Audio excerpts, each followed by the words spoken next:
శ్రీరామచంద్రుని యొక్క 16 గుణములు ఏమిటి? ఈ ప్రశ్న మొట్టమొదట వేసింది వాల్మీకి మహర్షి.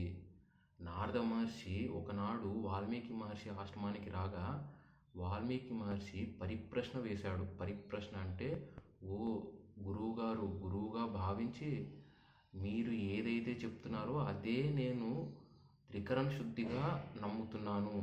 మీ యొక్క సమాధానం కోసము ఆతృతగా శ్రద్ధాభక్తులతో ఎదురు చూస్తున్నానని చెప్పడమే పరిప్రశ్న. అలా వాల్మీకి మహర్షి జగద్గురు సద్గురు అయినటువంటి నారద మహర్షిని పరిప్రశ్న వేశాడు.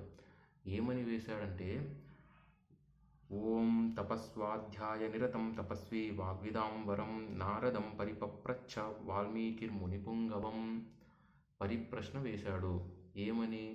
16 గుణములు ఉన్నటువంటి పురుషోత్తముడు నేను ఉన్న కాలంలో నా కంటికి కనపడేటట్టు ఈ కాలంలో ఈ భూమిపైన ఉన్నాడా అని వాల్మీకి మహర్షి నారద మహర్షిని అడిగినాడు.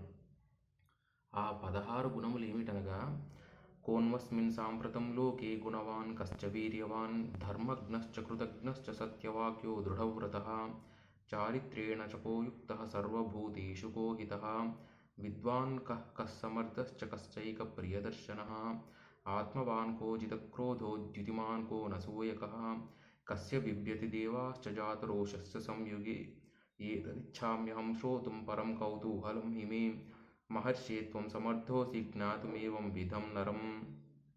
ఇలా 16 గుణములు ఉన్నటువంటి వ్యక్తి గురించి తెలపవయ్యా అని కొన్ని శ్లోకాల రూపంలో తెలియజేశాడు. ఆ తెలుగులో మనకి వాటికి 16 గుణములు ఏమిటనేది తెలుసుకుందాం ఇప్పుడు.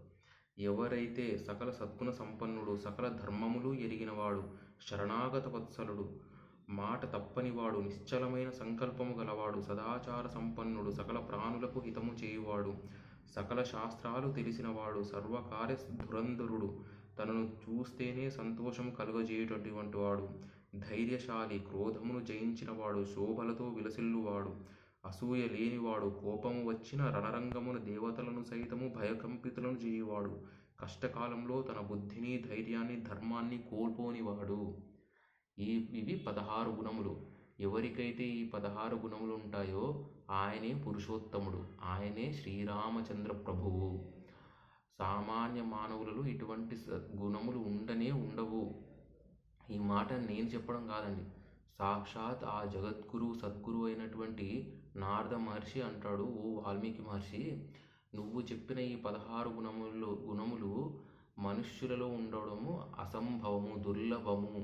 కానీ ఈ నీ కంటికి కనపడేటట్టు ప్రస్తుత కాలంలో సత్యధర్మములను పట్టుకొని ఈ 16 గుణములతో ఉన్నటువంటి ఒక మహారాజు ఉన్నాడయ్యా. ఆయనే కోసలాధిపతి దాశరథి, అనగా శ్రీరామచంద్ర ప్రభు, దశరథుని యొక్క పెద్ద కుమారుడు అని సమాధానం ఇచ్చాడు. ఈ 16 గుణముల గురించి తెలుసుకోవడం వల్ల మనకు వచ్చే లాభం ఏమిటంటే, మనము కూడా ఈ 16 గుణములలో ఏ ఒక్క గుణాన్ని మనం అవలంబించుకున్నా మన యొక్క జీవిత కాలంలో దానిని ధర్మబద్ధంగా ఆ యొక్క గుణాన్ని మనము అలవాటు చేసుకోవడం వల్ల మనకు మోక్షము వైపు అడుగులు పడతాయి. భగవంతుని యొక్క కటాక్షము పరిపూర్ణంగా లభిస్తుంది.